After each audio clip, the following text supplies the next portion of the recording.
Momentum में है। I think उनमें से ये भी है। नया हाई इमीडिएटली पूरा मार नहीं पाया है, बट आई थिंक ज्यादा दूर भी नहीं है। 94 के आसपास के लेवल्स हैं। 9460 को कुछ दिख रहा है, तो आई थिंक वो नए हाईस के आसपास ही है, तो मानेंगे। मोमेंटम अच्छा चल रहा है, जब तक चलने दें। आई थिंक पिछले क्लस्टर एरिया से जहां से ब्रेकआउट किया है वो लेवल है तकरीबन 89 के आसपास।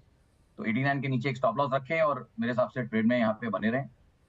और जहां तक रही आईओसी की बात, थॉट वही है ओईएम से, ऑयल ओएमसी के लिए कि भाई आप थोड़ा सा अलर्ट रहिए। क्रूड एक रिस्क है, पीछे से बहुत सारा चले हुए हैं स्टॉक्स, तो थोड़ा अलर्ट रहें, ऊपर में मुनाफा बांधने की भी कोशिश करें।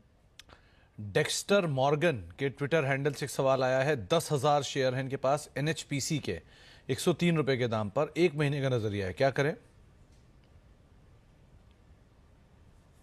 देखिए, एक महीने का नजरिया सबसे मुश्किल नजरिया होता है। शॉर्ट टर्म हमारे लिए जो हमारा शॉर्ट टर्म है 1 से 3 महीना। बाकी तो बाजार में आजकल लॉन्ग टर्म ही लोगों का 3 महीना है।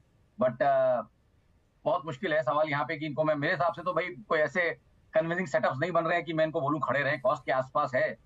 मेरी राय रहेगी, अगर एक महीने का व्यू ले रहे हैं तो मेरा कोई स्ट्रॉन्ग व्यू नहीं है। मेरे हिसाब से तो इनको निकलना चाहिए।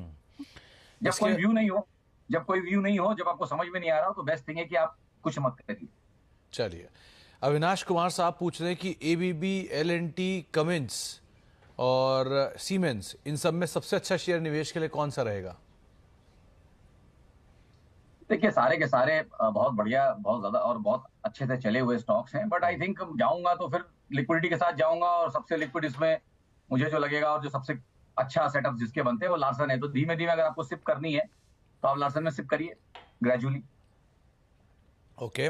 2020-21 के बाद से बहुत ज्यादा 1750 के बाहर जाके टिक नहीं पाया है। तो टारगेट्स उसी रेंज में लेने चाहिए। अगर किसी को लेने हैं तो आई थिंक 1725, 1730 ये एरियाज में हमेशा वो कहीं अटका है जाके। तो उन एरियाज के आसपास अगर किसी को टारगेट्स लेने हैं तो बिल्कुल लिए जा सकते हैं। और 200 दिन के एवरेज के आसपास, जो मेरे हिसाब से तकरीबन आई थिंक 1550 से थोड़ा नीचे है, आई थिंक 1526 के आसपास है। तो आई थिंक उन एवरेज के पास नजर रखें। और ऊपर में जैसे मैंने बोला 1725 से 1750 के दायरे यहाँ पे पॉसिबल हो सकते हैं अगर इसने कैचअप किया तो।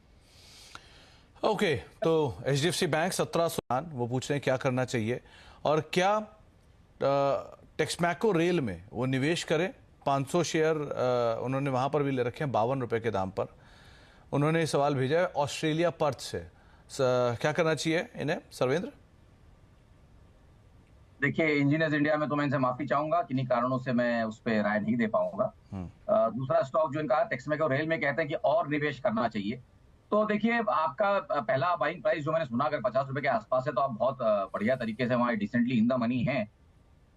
थोड़ा ओवरबॉट है स्टॉक। तो अगर नए थोड़ा और, जिसको आप बोलते हैं कि इसमें आप और पैसा डालना चाहते हैं, तो थोड़ा आई थिंक 30-40 पॉइंट की गिरावट आए, तकरीबन 170-75 के आसपास मिले तो रिजल्ट थोड़े बेहतर हो जाएंगे। उस केस में आप थोड़ा नया निवेश वहां पे ट्राई कर सकते हैं। बट जब आप नया लेंगे, तो मैं हमेशा बोलता हूँ नए पे हमेशा स्टॉप लॉस। तो आप जब नया लेंगे तो उसमें 160 रुपए के नीचे आप स्टॉप लॉस भी रखेंगे नई क्वांटिटी के ऊपर, तो और लेंगे जरूर तकरीबन 175 के आसपास ही, अभी नहीं। तो आपको राय दी गई है टेक्समैको रेल के संदर्भ में भी। अभी अगर आपके पास है तो आप बने रहिए। एस परियल साहब का कोलकाता से एक सवाल आया है। उनके पास दीपक नाइट्राइट के 25 शेयर हैं और 2200 रुपए के दाम पर खरीदारी है। क्या कहेंगे सर्वेंद्र आप, क्योंकि इनका नजरिया 3 से 6 महीने के दौरान का है? नहीं, देखिए, 3 से 6 महीने के नजरिए के हिसाब से तो मुझे लगता है कि वैसे तो स्टॉक काफी अपनी अपर एंड की रेंजेस के आसपास ही है। अगर आप इसका एटीएच देखें तो तकरीबन इसने बनाया था यूक्रेन वाले हाई में, यूक्रेन वॉर वाले हाई में कहीं ये 3000 के आसपास गया था। उसके बाद से करेक्टिव मोड में ही है। तो इमीडिएटली मुझे दिखता है कि अगर 3 से 6 महीने के हिसाब से पूछे तो 2600-2650 के एरियाज वो रहेंगे, वहां पे रेजिस्टेंस रहा है। तो आई थिंक उन एरियाज के आसपास अलर्ट रहें, थोड़ा मुनाफा बांधने की भी कोशिश करें। और in the mean time I think इनको एक स्टॉप लॉस भी रखना चाहिए 2350 पे। तो जी। 2350 नीचे एक स्टॉप लॉस भी जरूर रखें और ट्रेड बने रहें। दिलीप गुप्ता साहब के पास सीडीएसएल के शेयर हैं, 200 शेयर हैं 2150 रुपए के दाम पर। इन्हें क्या करना चाहिए? आई थिंक फिलहाल ट्रेड में बने रहे। यहाँ पे भी थॉट यही है कि ओवरऑल सेटअप अच्छे चल रहे हैं, जब तक तब तक चलने दें। यहाँ पे भी जरूर लेवल जरूर ध्यान रखें कि भाई 2200 से बहुत ज्यादा ऊपर जा नहीं पाया है पूरे 2024 में। जो भी आपको दिखेंगे वो तीनों के तीनों सप्लाई एरियाज या टॉप जिनको हम बोले शॉर्ट टर्म, वो तकरीबन 2300 के आसपास ही हैं। तो उन एरियाज के आसपास, माफ कीजिएगा, 2200 के आसपास ही है। तो 2200 के आसपास कहीं थोड़ा सा अलर्ट रहे। अगर ब्रेकआउट नहीं हुआ तो फिर एक फेलियर का चांस बनता है। तो अलर्ट रहे वहां पे और दोबारा राय ले लेंगे। एक सवाल पूछा जा रहा है आर के पांडे जी की तरफ से। ये पूछ रहे हैं कि बीपीसीएल को क्या इन लेवल्स पे खरीदारी करनी चाहिए? अगर 5 साल का नजरिया लेकर चला जाए तो अभी क्या खरीदारी करें? देखिए, आपके चैनल्स पे ही हमेशा से मेंटेन रखा है मैंने कि एक बहुत बड़ा रिस्क, ओएम्स बहुत अच्छे लगते थे नीचे के लेवल्स में, बट अब थोड़े से ज्यादा अब थोड़ा चल चुके हैं काफी। तो अब वो रिस्क रिवॉर्ड उतना बढ़िया नहीं रह गया कि इनको 3 साल का एक ब्लैंकेट कॉल दिया जा सके।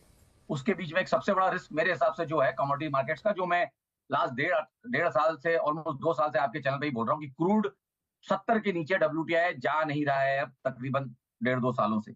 और 70 के आसपास हमेशा हमारा रिकमेंडेशन रहता है कि जो कमोडिटी प्लेयर्स हैं वो इसको थोड़ा सा लॉन्ग साइड ट्रेड कर सकते हैं, और थॉट हमेशा यही रहता है कि ये 95-100 की तरफ जाएगा। तो 2 राउंड हो चुके हैं इसके पहले, ये तीसरा राउंड चल रहा है, 70-72 से वापस 80 तकरीबन हो चुका है। मुझे लगता है फिर से 95-100 तक जाएगा, ओईएम्स को प्रेशर रहेगा। बात ये नहीं है, मैं कैच ये बोल रहा हूँ कि अगर 100 का ब्रेकआउट हुआ, जो इस बार लग रहा है कि हो जाएगा, तो फिर बहुत समस्याएं ओईएम्स के लिए आ सकती, ऑयल मार्केटिंग कंपनीज के लिए आ सकती हैं। क्योंकि मुझे लगता है कि क्रूड ही एक ऐसा एसेट क्लास है, और सिल्वर, दो बड़े एसेट क्लासेस में यही दो एसेट क्लासेस ऐसे हैं जो अपना 2008 का हाई अभी तक नहीं निकाल पाए हैं। क्रूड एक बार वहां गया लेकिन निकाल नहीं पाया, सिल्वर तो वहां गया ही नहीं है। तो आई थिंक ये दोनों कैचअप करेंगे। जब हम कैचअप बोलते हैं स्टॉक्स में, तो bluest of the blue blood जो कमोडिटीज हैं, क्रूड और सिल्वर, ये नहीं जाएंगी ऐसा मैं मानता नहीं। ये जाएंगी वहां पे, ये कैचअप करेंगी और बहुत फास्ट करेंगी। लग रहा है कि वो लेग्स चालू हो गए। तो क्रूड अगर वापस 140 जाता है तो मुझे ओएमसी तो बेचने का मन करेगा, लेने का मन नहीं करेगा। इनफैक्ट मुझे याद है आपने सबसे पहले 60 या 65 के जोन में आईओसी की जी। बात की थी, और आज आपके सामने आईओसी में क्या ज़बरदस्त चाल आई है। तो आप ओएमसीज को सही टाइम पे आपने एक बार ट्रैक भी करा है और सही समय पर राय भी दी है खरीदारी की। इसके अलावा कुछ और सवालों को भी शामिल कर लेते हैं। एक सवाल आया है मनोज जी का। इनके पास पीटीसी इंडस्ट्रीज के शेयर हैं 8500 रुपए के दाम पर, 200 शेयर है, क्या करना चाहिए इन्हें? देखिए, यहाँ पे थॉट यही रहेगा कि भाई ये भी, अब यहाँ से आप ये देखेंगे कि कौन से स्टॉक्स हैं जो उतना चल नहीं पाए हैं, और निफ्टी के साथ नया हाई नहीं रख रहे हैं। तो यहाँ पे तो अभी फिलहाल आप देखेंगे कि जिस तरह से चल रहा है, एटीएस लगा के चल रहा है, उसका डेटा एडजस्टेड है मेरे पास, तो डेटा भी कम है। इसका बड़ा भाई तो नहीं लगा पा रहा है नए हाइस, बट ये किन्हीं कारणों से लगा रहा है। तो आई थिंक यहाँ पे आप फिलहाल बने रहें, और 190 के नीचे एक स्टॉप लॉस बना के रखें। जी।